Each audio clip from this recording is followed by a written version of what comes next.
രാഹുൽ മാങ്കൂട്ടത്തിലിനെതിരെ പരാതിയൊന്നും ലഭിച്ചിട്ടില്ല എന്ന് speaker N Shamseer. പ്രതിപക്ഷ നേതാവും KPCC പ്രസിഡന്റും രാഹുൽ മാങ്കൂട്ടത്തിലിനെ സംരക്ഷിക്കുകയാണ് എന്നായിരുന്നു CPIM കേന്ദ്ര കമ്മിറ്റി അംഗം PK ശ്രീമതിയുടെ പ്രതികരണം. രാഹുൽ മാങ്കൂട്ടത്തിലിന്റെ രാജി കേരളത്തിന്റെ പൊതുവികാരമായെന്ന് മന്ത്രി P രാജീവ് പ്രതികരിച്ചു. ഇങ്ങനെ നിങ്ങൾ ചാനലുകളൊക്കെ ഇങ്ങനെ പല സ്പെക്കുലേഷൻസും അദ്ദേഹം ഇങ്ങനെ രാജിവെക്കാൻ പോകുന്നു എന്നൊക്കെ പറഞ്ഞ് കണ്ടു. ഞങ്ങൾക്ക് അങ്ങനെ അത്തരത്തിലൊരു വിവരവും സ്പീക്കേഴ്സ് ഓഫീസിന് സ്പീക്കർ നേരിട്ട് അറിയിച്ചിട്ടില്ല. അതത് വ്യക്തികളും പാർട്ടിയുമാണ് തീരുമാനമെടുക്കേണ്ടത്, ഞങ്ങളല്ല. ഒരു കത്തും ഇതുവരെ ലഭിച്ചിട്ടില്ല. അടിയന്തരമായി ചർച്ച ചെയ്ത് KPCC നേതൃത്വവും ഷാഫി പറമ്പിൽ ഉൾപ്പെടെയുള്ളവർ ഇടപെട്ട്, അതിന് അയാൾക്ക് ഉത്തരവാദിത്വമുണ്ട്, ഇടപെട്ട് രാഹുലിനെ കൊണ്ട് രാജിവെപ്പിക്കുക എന്നുള്ളതാണ് ഗണനീയമായിട്ടുള്ളത്. കേരളീയത്തെ സമൂഹം, കേരളം മാത്രമല്ല ഇന്നത്തെ നാഷണൽ മീഡിയയിലെല്ലാം ഒരു വലിയ ചർച്ചയായിട്ട് ഇത് മാറിക്കഴിഞ്ഞിട്ടുണ്ട്.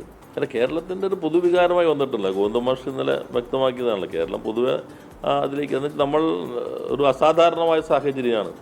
പൊതുവെ പൊതു രാഷ്ട്രീയത്തെയും സമൂഹത്തെയും സംബന്ധിച്ച് വളരെ പ്രധാനപ്പെട്ട ഒരു പ്രശ്നമായി ഇത് മാറിക്കഴിഞ്ഞിട്ടുണ്ട്.